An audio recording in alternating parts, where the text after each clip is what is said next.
Hello, everyone. Just very good early morning, I guess, or good late evening. I don't know. For me, it's very early. I should be sleeping. I got to work in the morning. But I wanted to come on here and talk about some things, um, that I just wanted to put out there, observations that I've noticed.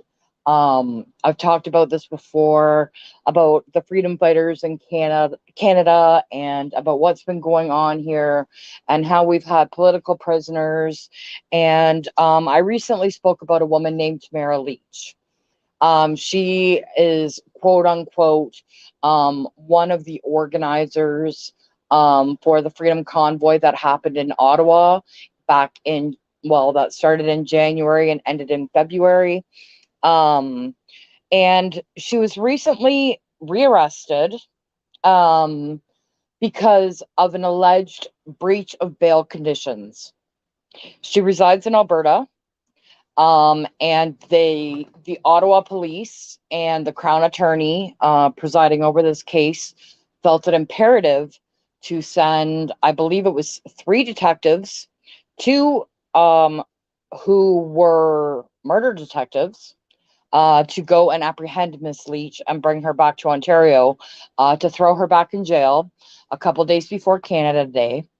And it's taken this long just to get a bail review. So what was happening was they were holding her and they were trying to make another example out of her again. Well, just, like I said, I've been following all of this very closely. And I mean, when I say all of this, I don't just mean Tamara Leach. I mean all of the participants involved. I follow the political side of it. I follow the court cases. I follow the interviews. I follow everything, the economy, and what's happening with, the bills that they're trying to pass on legislation behind our backs, and the commission to the investigation of invoking the Emergencies Act. And, I'm looking at the giant picture here. And from what I've seen over the last couple of years, specifically the last 6 months, has absolutely just sickened me. And for a long time, I was feeling like, oh man, like, what's the point of this? Like, I mean, it's not going to work. Like, like the law is not on our side. And, I'm starting to see things shifting. And it's actually starting to make me believe that maybe the light at the end of the tunnel isn't a fucking train after all. Um, so let me explain on that a little bit further. Yeah, homicide detectives. Hey, Shangy. Yeah, they sent, out of the three people they sent to Medicine Hat, Alberta, to retrieve Miss Leach and bring her back to Ontario, for these bogus fucking charges, I might add, all because of a picture that was posted on social media. Um, they tried to say it was a breach of her bail, and out of the three detectives that they flew out to Alberta to retrieve her and bring her back to Ontario for these trumped up charges and bullshit, two of them were homicide detectives.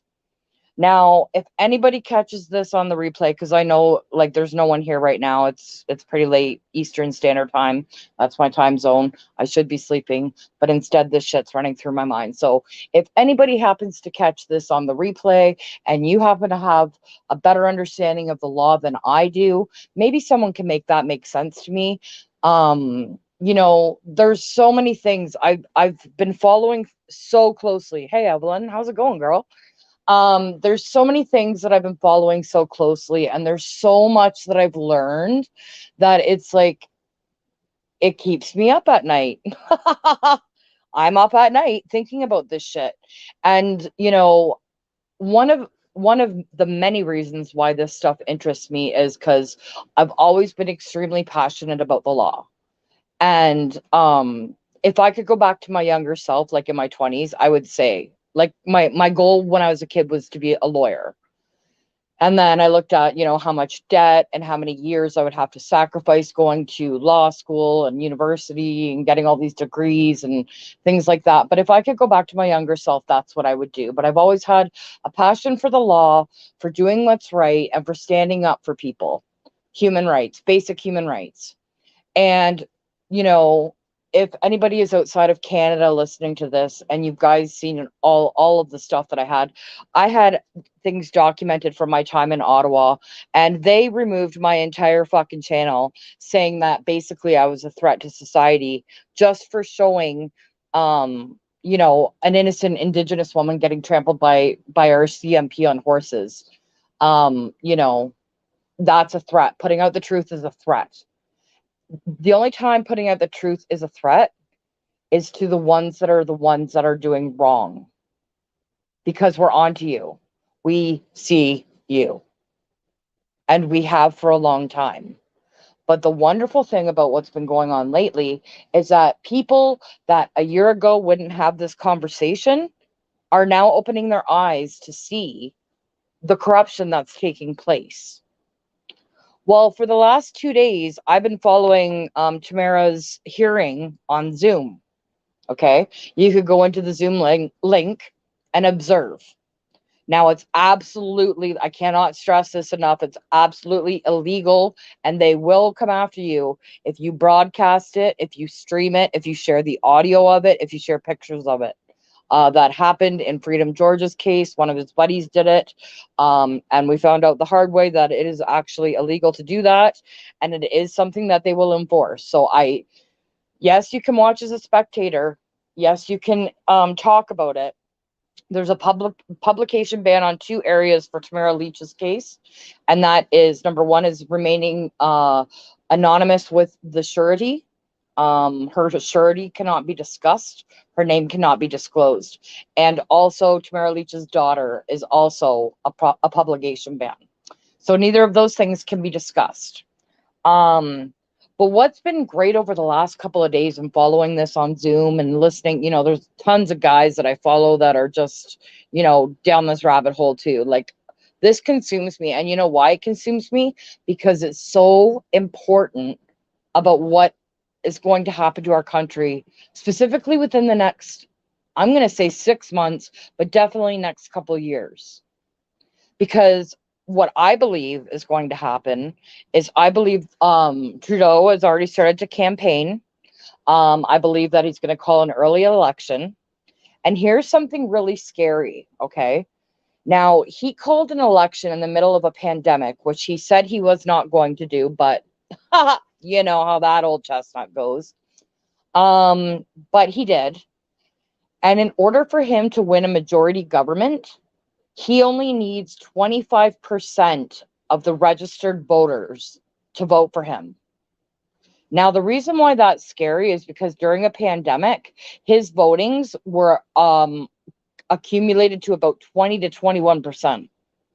So if I have never said a thing in my life that you've never listened to more, if you are Canadian, I cannot stress to you how important it is to vote in this federal election, because I cannot deal with this little fancy socks in charge anymore, because he's making me frickin' mental.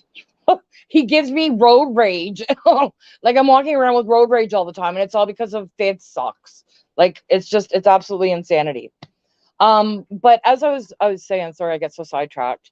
I've been following the link on Zoom, and there was some guys that were commenting on it, and kind of not live streaming the actual Zoom call, but like listening in their ear, and then just kind of adding, what do you call it, like when someone's deaf and they interpret it, kind of like that sort of a thing.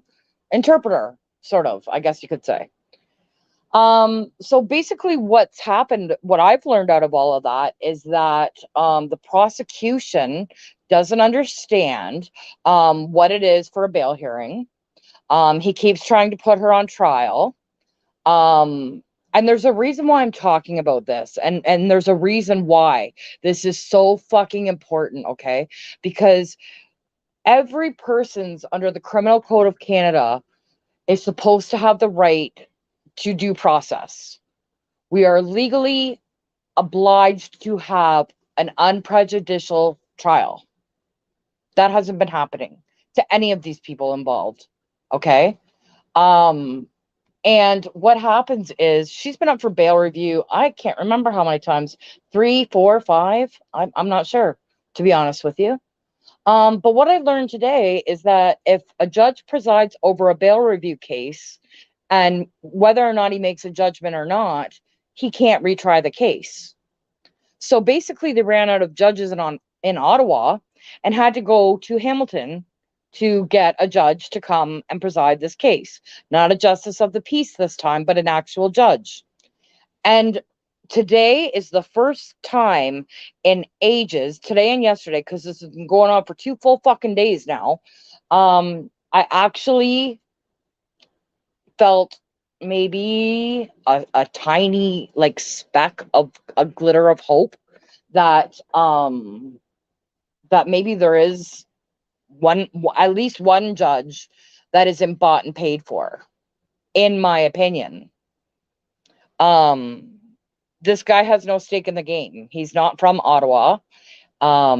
He's not appointed by the federal government, which is also a conflict of interest, in my opinion. However, he came down very, very hard on the prosecution. And I couldn't tell you, like, I was like, woo, woo, like, all day. I just wanted, like, you know what? If Ottawa wasn't about 5 or 6 hours from me, I would have gone there every time one of these people have been released, because this is how close I've been following this. Like, I feel like these guys are my BFFs now. And you know why? Because they have the balls to stand up for what they think is right, no matter what it costs them. And that's a leader, in my opinion.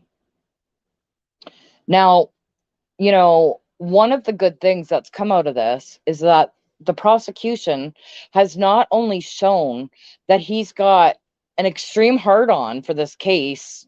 I believe the judge said it was passionate, but what it really translates into, in my opinion, is a complete bias. And he's making it more and more known every time he opens his mouth to stutter and talk. I feel like smacking him on the back of the fucking head and saying, "Today, Junior, like, spit it out." You know what I'm saying? I don't mean to make fun of people with, speech impediments and stuff, but dude, if you're supposed to be a public speaker, you gotta get that under control a little bit. And for the judge to tell you that you've repeated the same point 11 times over and it's irrelevant to the situation at hand, maybe it's time that he gets a psychological evaluation, don't you think? I don't know. Maybe that's just me. Maybe that's just my opinion, but that's my take on it. But one of the good things that's come out of it is that we've seen, not only is he biased, not only is he grasping at absolute nothing and straws, to try and keep her in jail, but he's shown that he doesn't have a very strong case. Now, there's so many aspects to this rabbit hole, and I could talk for fucking hours about this, because it's not just Ontario, it's all over Canada. There was a situation in Alberta, and I miss Alberta, and I want to move back there, like, so fucking bad. I cannot stand Ontario. Like, I want Ontario to separate. And I live here. But really, whatever. I'm getting sidetracked again. But there's a dude in Alberta. He's a pastor. His name's Pastor Pawlowski. I can't say his name right. But during the pandemic, he was arrested multiple times, over and over again, for not only holding outside church services, but also for feeding the homeless. And he's on YouTube. He's talked openly about his cases. And he has been in jail more times than I can recall. I don't even know if he knows how many fines and how many times he's been in jail and how many charges he's got. But it's a huge victory, because the courts just overturned that decision and said that everything he did was legal, and he was awarded a judgment of, I believe, $16,000 for all the money he paid out in fines that were violating his Charter of Rights. And that's a huge fucking win. And I can't stress that enough, that it's a huge win, because that is precedent setting. So that's going to pave the way for these other guys now. So we've got Pastor Art is now in the free and clear, as well as his brother, Chris Sky. So those guys have deemed to have done nothing wrong, and their charter of rights were broken. And this is the beginning. And it's from this point on that things are going to get extremely fucking interesting, because now things are going to start rolling through court, as we see, right? They're trying to prolong these cases out, you know, but once they're all said and done, like, there's already a commission looking into the invocation of the Emergencies Act. It's already been deemed a legal protest. It's within our Charter of Rights and Freedoms to legally assemble, to the right to have, freedom of speech, to the freedom of mobility, to freedom of the property of the person, my body, my choice. But how many of us were basically beaten down into submission, threatened with our jobs if you don't take this clot shot? Huh. And I'm not even sure I can say that, but I did. So I'm not monetized. Go ahead. Take the video down. No fucks given. I'll just make a new channel. Huh. It's not like we haven't been there, done that before. But they censor the ones that have the loudest voices, that carry the biggest echo. I've said that so many times, and that's what they're doing. And the reason why this case specifically, well, all of them actually are very important to me, is because I'm just as vocal as those guys are, and it could easily happen to any single one of us who are standing up for our rights and our freedoms, and they could try and make an example out of every one of us. And I can only hope that if it was ever me in that situation, that I would have people that would stand up and say, this isn't right. What you guys are doing is wrong, and you need to be held accountable. And that's what I start to see happening here now, finally. Um, yeah. Yeah, you're right. And, being pressured by your own family, it's caused hell in my family. I've lost friends over this. I didn't see my dad for 2 years. I lost a friend in a house fire. He died alone. Nobody could go to his funeral because that was in, I think, I want to say the first lockdown. So the poor guy died alone, and no one could go to his funeral. Like, I mean, the psychological damage it's caused people, the financial damage it's caused people, like, you know, there's things I could say that would blow your guys' mind, but I don't want to open up too much about my own personal shit with this. But I'm just going to say that in every single possible scenario that it could affect somebody, I was that person. And, like, at one point I had to carry around a letter from my employer, because in the first lockdown in Ontario, I wasn't deemed an essential worker. So I was laid off for 4 months, just like mostly everybody was at that time. And then after 4 months, they said we could go back to work, but it was very, very stringent policies. And then they brought in, the whole masks and shots and all this shit. And they made it a requirement of your employment that if you don't comply, then you don't have a job. And, I worked with guys for years that lost their job because they didn't comply. And I got forced into taking something that I had serious concerns about that I didn't want. But I had no choice, because I don't want to have to sleep in my car.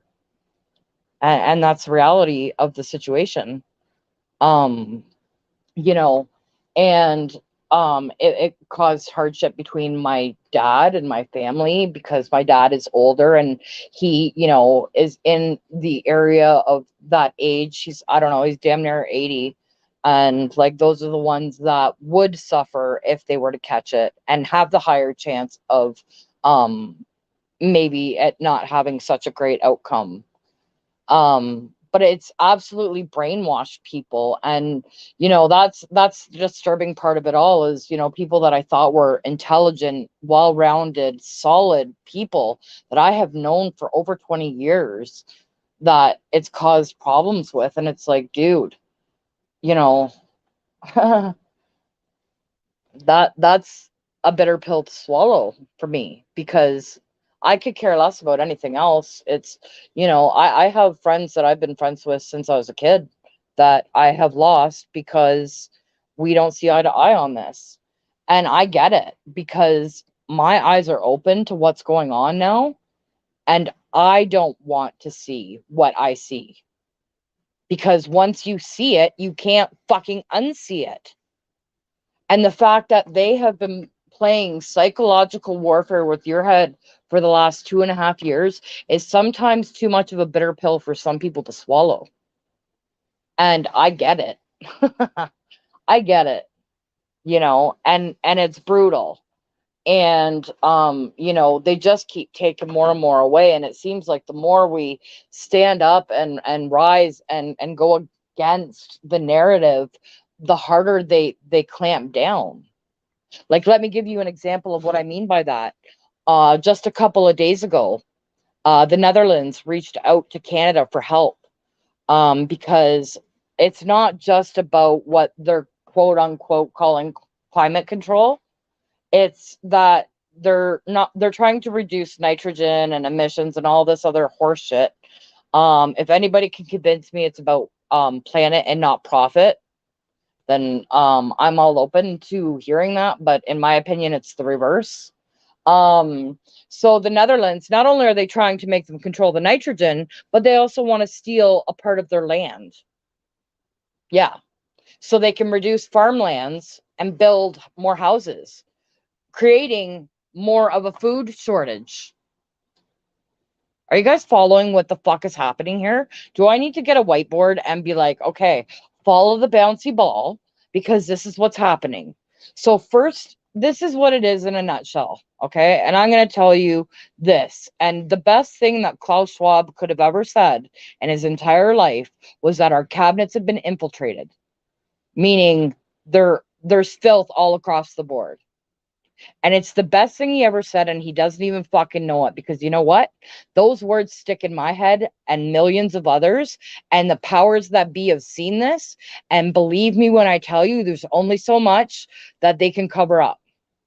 But people are on this shit, and they're not going to let it go. So the Netherlands called on Canada for help, and everybody across Canada was involved in slow rolls, calling slow rolls, and convoys that were showing support for the Dutch. And on the same day that we're doing that, what does our fucking PM do? He announces that he's going to reduce nitrogen here by 30%. So, first they create a pandemic, and then they create something called mass psychosis. Okay. It's something that Brian Peckford talked about. Brian Peckford is the last living signature on the person that was collectively part of the team that wrote the Charter of Rights and Freedoms in Canada. Okay. He talked about it. Him and a former RCMP officer, Danny Bulford, talked about it. And then I started doing some research on it, and I was like, hot damn, man, they hit it right on the head. So first they create a pandemic and an emergency, which they did. Then you have a financial collapse. Then you have people walking around in mass hysteria. Everyone's scared. We don't know what's going on. We haven't seen this in our lifetime before. We're following the people that are supposed to be leading the way, with blind trust, just follow all these guidelines and things will get better. Well, how long did that take? How did that work out for you guys? Yeah, so under the guise of a medical emergency, they take your freedoms without you noticing and act like they're doing you a favor. Well, guess what, bud? You didn't do me any favors. I can speak for a lot of people when I say you didn't do any of us any favors.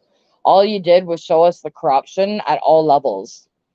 And what started out the Freedom Convoy as a way to drop the mandates exposed corruption on every single level of every institution involved. It showed the media pushing a false narrative. They received a $600 million bailout from our federal government. Why would the federal government be so interested in having the media? You know why? Because they push their false narrative. And anybody else that goes against that, we're fake news, or our channels are removed, or we're basically a threat to society because we're showing the truth. They can't control it. So now what they're trying to do is push in Bill C-11, which is going to control our streaming. Yeah, get this. So again, this is going against our Charter of Rights, our freedom of speech. You know, um, we're already being censored, and we know it. So whether or not this bill passes, it's already happening. Like, I had them go through my entire friggin' timeline on Facebook, and they kept putting me in jail after like before I could even get out of jail. I was in jail for something else. And it's like, dude, I can't even post anything. But they were going through my timeline because once you're on their radar, then boom, that's it, right? Well, whatever. I don't care. I'm not going to change. I'm not going to stop speaking the truth. I'm not going to stop standing up. Like, I am not going to fucking lay down and take this shit. They try to convince you that you're crazy because you have doubts, you have concerns, you have questions, you have issues backed up by facts and evidence and educated, qualified doctors and medical professionals, police officers, the former sniper for the fucking prime minister stepped down. Like, valid people, high-ranking people with qualified backgrounds are speaking up and saying, like, this is not good. Like, what more do you fucking need? Threatening to take doctors' licenses away if you don't push this, you know? And then come to find out that, you know, our PM has alleged investments in these therapeutics, as Dr. Kieran Moore says, our chief medical officer of Ontario, says it's a therapeutic now. Because you know it doesn't fucking work. But, you know, at what point does this become a conflict of interest? So, you know, JT has his investments in Big Pharma, which he's pushing. So that's a conflict of interest. And then our premier for fucking Ontario has a printing business that, oh, all of a sudden we got all these arrows on the floor because, you know, the C word only travels in one direction. Well, guess who had an investment in that? Ford. Like, do you guys not see what the fuck is happening here? Like, oh my God. It can't be more obvious now. Things that are done in the dark eventually come to light. And that's what's happened. Do you realize that half the cabinet that's sitting behind Justin Trudeau is his buddies and that they were in his wedding party? When does it become a conflict of interest? And that's a valid question because I used to be management and I had friends that I used to have to be their manager. And at times I would have to give them shit for something. And at times it became a conflict of interest for me because when do the lines start to get blurry for people? Like, it's difficult to be unbiased when your friends are involved. So again, you know, all of these things that are happening all tie in together to a bigger picture. And people don't want to open their eyes and see what's happening. And I get it, because once you see it, you can't fucking unsee it. Like, it's really, really mind-blowing. You know, they make all these claims that we were criminals and we're misogynists and what else did they say? We're the fringe minority with unacceptable views, and you know, we're I can't even remember all the labels they slapped on us. But is that what a leader is supposed to do? Or is he supposed to, you know, do what he's doing and create division and anger and, you know, separating people? Like, do you realize we went back to the 1920s during the whole lockdown situation? Do you realize, you know, remember Rosa Parks in the back of the bus? You know, that's kind of what it felt like. If you've got the shot, then you can come on in and sit down and you can walk to the table with your fucking mask on and take it off to eat. Like, how does this disease work? How does this virus work? It's not a disease, I'm sorry. How does this virus work? How is it spread? You know, like, I mean, follow the science. Yeah, follow the science. I say follow the money. That's more practical. And I think it's time that they start digging in deep to some of these politicians and their income and their bank accounts. And, you know, even the prosecution for Tamara Leach was donating to the Liberal Party a sum of more than $17,000.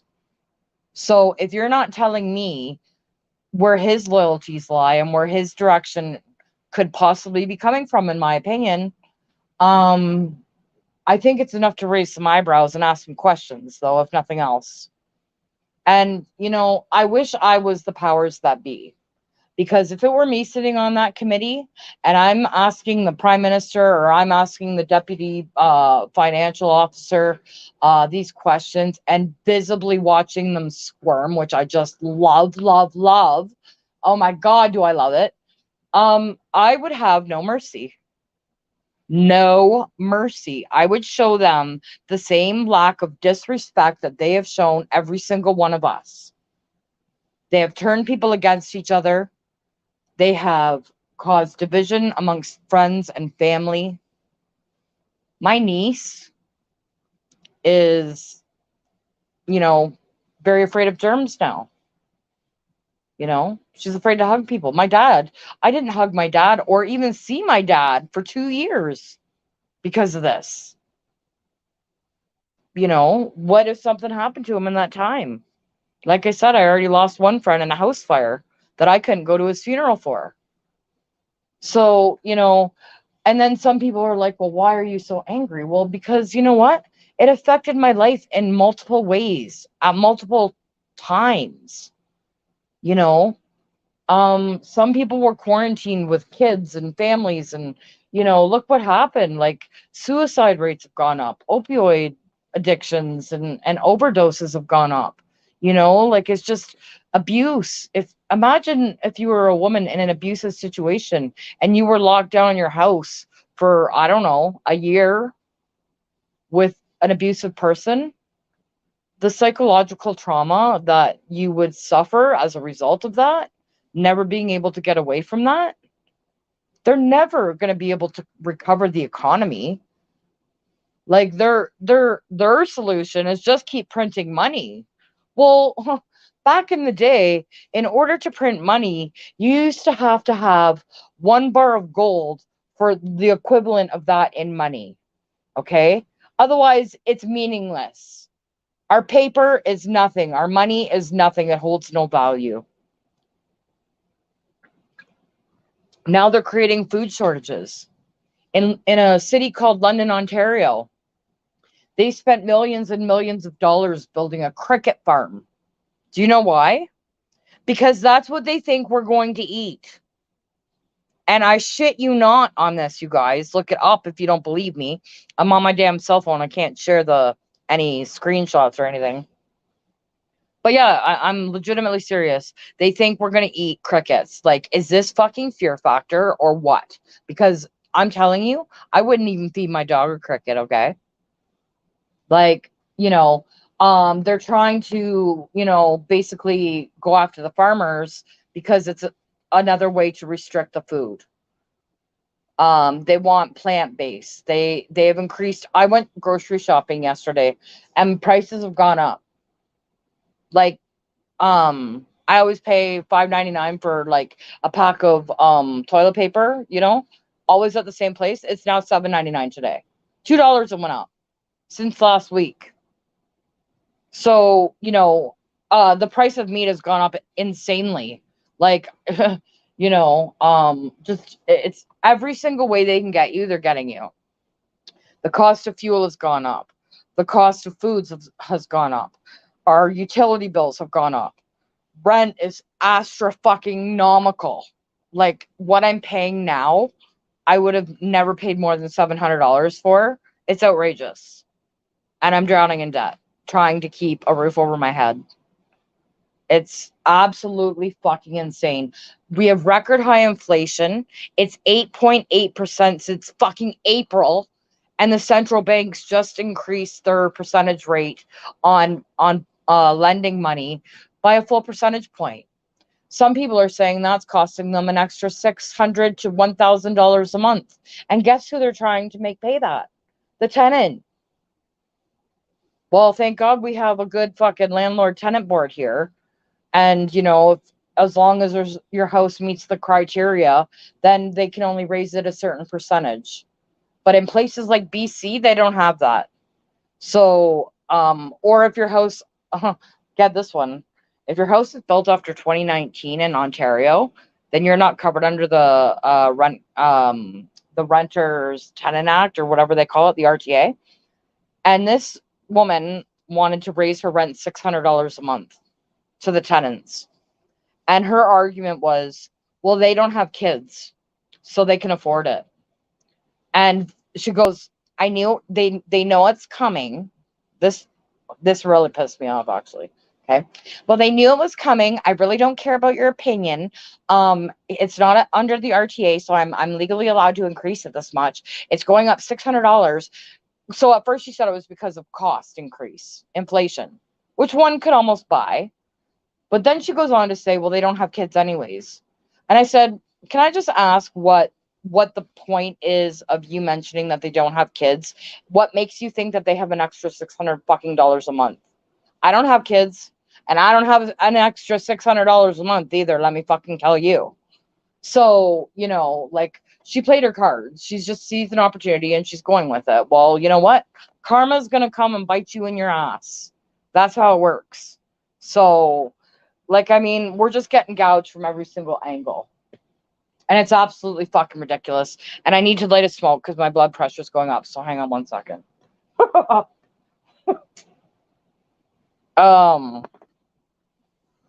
So, this is a serious thing that's happening in our world. And it's even more serious because not all people see it. My dad's old school. There's going to be no telling him otherwise. He's just, it is what it is. And, remember I've talked before about the 80-20 rule. You got 10% of the people who don't give a fuck what you do. You're not going to make them happy. There's 10% of the people that don't care. Either way, one way or the other, meh, whatever. I got to go get my nails did and my hair extensions put on and my eyebrows drawn on my face, and all those kinds of things are more important than real life issues. You just focus on the 80% that are with it. And, that's pretty much what I'm doing. Like, I've tried to convince people. I've lost friends over this, like I've said. And quite honestly, yes, it bothers me, but at the end of the day, I don't care, because one day they're going to realize that, we were right all along. They call us conspiracy theorists, but guess what? It's not a conspiracy when it comes true. So, I think it's just time to do your own research. Like I've always said about everything I've ever talked about on YouTube, whether it's this subject or a fucking little mini moonwalker dancer. It was always just use your own judgment, do your own research. Don't blindly follow the masses. Sometimes the M is silent. If it doesn't seem right to you, then it's not. If your gut is telling you there's something wrong, it is. Listen to that. Even if you don't know why, trust me on that one. It's saved my life more times than I can tell you. Like, even if your heart doesn't agree with what your gut's telling you, you got to follow your gut, man. It will never steer you wrong. Your heart will, because that's dumb as shit. But your gut will always tell you when something ain't right. So, like, and my gut's been telling me for a long time, this whole fucking thing is wrong. What was first supposed to be, for our protection turned into an opportunity of power and control. And they not only are not wanting to let that go, but they're wanting to tighten it even more. And a person can only take so much squeezing and squeezing and squeezing before you're like, you know what? I'm going to explode. Like, I can't take anymore. And when you get people to the point where they've got nothing left to lose, then shit gets real. And that's not a threat of any kind. Like, I'm no criminal, I'm not speaking about violence, but I'm talking about standing up and voicing your opinions and doing what you got to do to be heard. And I don't know. If things don't change soon, I am moving back to Alberta. I'm sick of it here. I came back here because Andrew died and I needed my family and my friends. And I did what I thought was best for me at the time. And I'm glad I came back because I had things here that I had to deal with. But I'm ready to start my life again. And I was much happier living in Calgary than I ever am living here in Ontario. The only thing that holds me back and makes that decision hard is my family and friends. But you know what? That's what Zoom's for. That's what FaceTime's for. That is what airplanes are for. You know, Alberta's a great place to come visit when you want to go on holidays. So, like come on out. But I really miss Alberta, and I'm not an Ontarian. I'm not liberal. I'm not, this is not my culture. I just don't belong here. Like, I don't know. That's the way I see it. 1 second here. Hang on. Just a minute. I don't know how to do this. Hang on. Uh-oh. I hit a damn button and here we go. I'm gonna put the link in the chat, and I think it's really only Evelyn that's here. I don't even know if Shangy's still here. But if you want to come on, Evelyn, and we can talk, that would be awesome. You don't have to. No pressure. I don't even know how to put it in the fucking chat on my stupid phone. I got a new phone, so hang on. I don't even know if that worked. But if you want to come on, you're more than welcome. Because I'm just kind of sitting here bitching to myself. Which I can do very well, So I don't know what if you want to quote Shaggy, you're more than welcome. You live in Canada, you know what's been going on. My channel isn't monetized either, so you can't get me in trouble. Oh, 6 kids. Jesus fuck, Ricky. Oh my god. Are they all up? Hang on, someone. Not Shane. Hello. How's it going? Yeah, I live in Calgary. I know you do. Yeah. So I do my research. I met Artur Pawlowski. Yeah, I have a hard time saying his name. He's fucking awesome. I love that dude, man. And you know what? Like, it's funny is I am so not religious at all. But like, I watched his interview that he did with Pat King when Pat was still in jail, and that was like, it actually almost made me tear up. Did you catch that? Yeah, I'm not a religious person either. I just support him feeding the homeless. Me too. And giving people hope in a dark time, like, and giving people a hand up, not a handout. And, and what they did to him was total bullshit. And that's what they're doing to, Pat King and Tamara. I'm not going to lie. While I was covering one of the street church protests that I covered for my YouTube channel, they fed me when I was hungry. Really? Yeah. I don't doubt it. I don't doubt it at all. I remember I was struggling too at the time, and I didn't have any money, I didn't have any food, so when I went down there and they were feeding the homeless, I took advantage of that. I took a sandwich home. Yep. I was hungry, right? These people were doing real good for the city, and that bastard Mayor Nenshi kept picking on this particular church, and I think for 2 reasons. One, because he's gay, and the other is because he's a Muslim. So it was basically based on. I knew Nenshi was gay. Like, nobody confirmed it, but I always swore. I was like, "There's something not right, like off about him." You know what I mean? Nothing wrong with gay people, but it's not confirmed. But I'm pretty sure he is. I'm pretty sure as well. But don't sue us, Nenshi. Get fucked. I just And Nenshi, it's not because you're gay. Why I don't like you. No, nothing at all. Politician. Nenshi. I wasn't impressed with him sitting in the back seat of a Lyft. I think it was a Lyft driver, and he's bitching about their competitor, right? was Uber, right? And they're like, don't ask me how we, we got these right. We tested them, and we got these very unsavory people to get past the hiring process, right? And he was implying like that these people were like pedophiles and shit like that. Wow. And it was like, well, these unsavory people, and then you're using them to discredit a company like Uber. Yeah. Well, you know what? In the beginning, I did like Nenshi, like around the flood, when the flood happened. I thought that was a leader, okay? He stood up, he made that happen. I never thought they had 2 weeks to clean it up before Stampede, and I thought, not a chance in hell.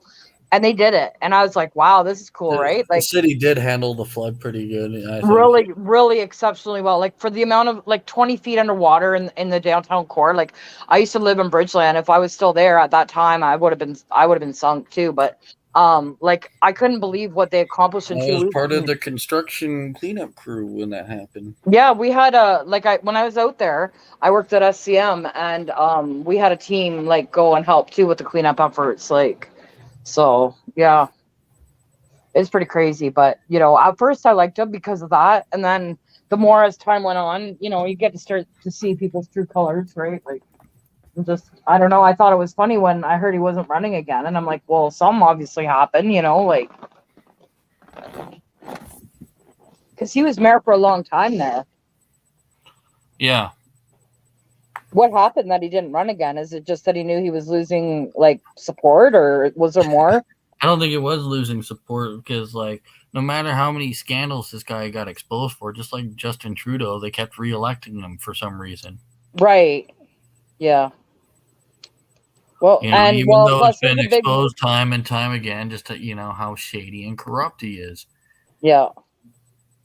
Well, and there is a big Muslim presence in Calgary, so that could have something to do with it as well. But I don't know. But then, I think his reason for targeting Christians, particularly a Christian group that's feeding the homeless, is because he's a Muslim. Yeah. Oh yeah, there's always something behind it, politically motivated. Like, but it's all bullshit. They're a bunch of fucking toddlers.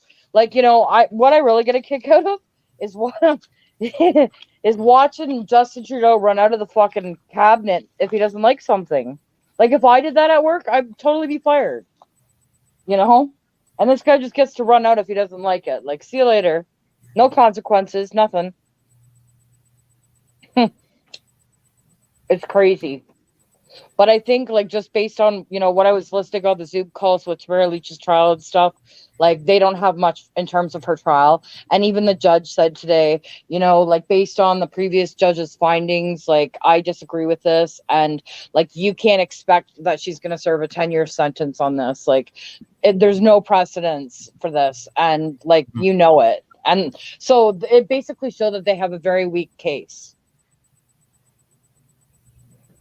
So, I don't know. I can't wait till it's all over, till the criminal part's over, and then they just sue the asses off them all. That's what I'm waiting for.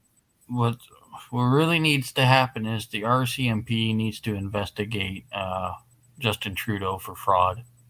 I don't trust the RCMP. I watched them run a lady over on a fucking horse. Yeah. They were just as bad. And then whoever those green suits were, I don't know. People said they were from Quebec. People said they were from the UN. Nobody fucking knows. But it was very shady. They had everything covered up. Their badge numbers, their names, like their face. Like, it was very corrupt. And I was there. It was scary. I was staring down the barrel of a fucking sonic boom radar machine. And I'm like, what is this thing? I thought it was a tank. And it's to deafen you. So if they wanted to deafen us all, they would have just blasted that thing off. I remember when I was covering that street church thing, and they deployed drones to surveillance. I was like, really? Oh yeah, they had snipers everywhere. Yeah. Yeah, it was crazy. It's a crazy thing. People protesting. Yeah, they had snipers on every fucking. Yeah, it's insane. They acted like we were terrorists, and it's like, dude, we're people. Like, what is your problem? And why won't you talk to people? Like, does he have a problem with conflict? Like, I don't know. Unless he's got a speech prepared, he can't speak to save his life either. Like, stuttering fucking John from Howard Stern. Like, oh my God. Yeah, I don't know. It's been driving me fucking mad. Like, I don't know. I really can't wait to see how this all plays out. I really want these motherfuckers behind bars. I think that's what they deserve. Not us for standing up against them.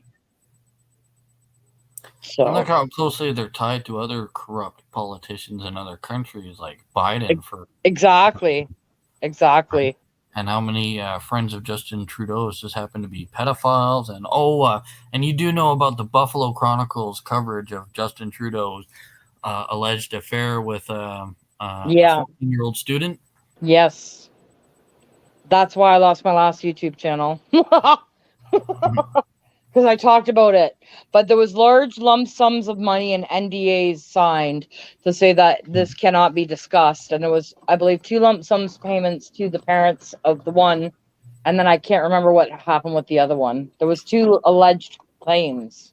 Oh, by the way, I was flagged by YouTube for medical misinformation for covering that event. Right. And now the video's back. I tried to appeal it and they rejected the appeal, and I noticed that the video's back now. The video that I got a flag for is all of a sudden back. They just restored it. Well, get this, I lost my entire channel and I didn't even have not one strike or anything. Nothing. And they basically said I was a threat to society for spreading misinformation. And it's like, what the fuck are you talking about? I was there. So I noticed certain things we weren't allowed to talk about on YouTube. It seems like we're slowly allowed to talk about things again. Yeah, because the truth's coming out now. They can't control the narrative anymore. Exactly. And I can't wait to go back to the old days of YouTube where you can post anything, just about anything. Right? Yep. I don't know. It's crazy what's been happening. And if I didn't see it for myself, I'd be like, yeah, right. And until like 2.5 years ago, I did not give one single fuck about politics. But since all this shit's going on and I see the corruption, like now, it makes me so mad that they get away with it. They're exempt from the law. They make the laws that they break them. And then say it's us that's doing it. And it's like, are you insane? Like, who's buying this shit? I don't know. It's been crazy. Absolutely crazy. And Ontario, like, we were one of the harder hit ones, but Quebec was even worse. They were put on curfew. They had to be in their homes at 8:00 p.m. And if they were out after 8, they got fines, like steep fines. It was insane. Like, I couldn't live like that. No. Well, anyways, thanks for letting me up and speak my speak. I don't really have that much else to say, but I did enjoy your stream today, and I was listening while multitasking and doing other things. Right on. Well, thanks for coming out. It's good talking to you. You can come on my show sometime. Sure. We can talk about this more in depth. Yeah, that would be great. All right. Sounds good. Thanks for coming on. All right. Well, that was good. Yeah, I like getting the other side of things too. So, if anybody happens to come across these streams, after the fact on the replay, leave your comments in the comment section and just let me know your thoughts. Like, I'm not against a good debate if you are educated and kind of smart with your information and things like that. If it's just to come on and just talk trash with no actual valid points or, information or evidence to support your claims, then I'm not, like, how can someone be taken seriously like that? You know what I mean? And this is a serious conversation because it affects our lives, and it's not over, not by a long shot. And, now the World Health Organization is trying to get, we're on high alert now for monkeypox. Like, that's going to be the next thing. And it's just like, I am not going back into another lockdown. I will not go back again into a lockdown. It's far more damaging than it is good. So anyways, I think that's pretty much all I got. Thanks, Shangy, for coming on. Thanks, Evelyn, for joining the chat. Good to see you, girl. And yeah, like I said, if you catch it on the replay and you got something to talk about, I'm absolutely willing to listen. I've been following this for years now. It's a very deep rabbit hole. And if I told you everything all at once, I would just bombard you with information. So I try and do it a little bit at a time as I see fit. You know, and sometimes you have to step away for the better part of your own sanity. You know what I mean? You can't always be miserable all the time. Sometimes you got to take a break and have some fun. Throw in some beach days and, you know, vacations and shit. So, anyways, thanks for hanging out with me, you guys. It was good to see you, and I will chat with you guys soon. Peace out, bitches.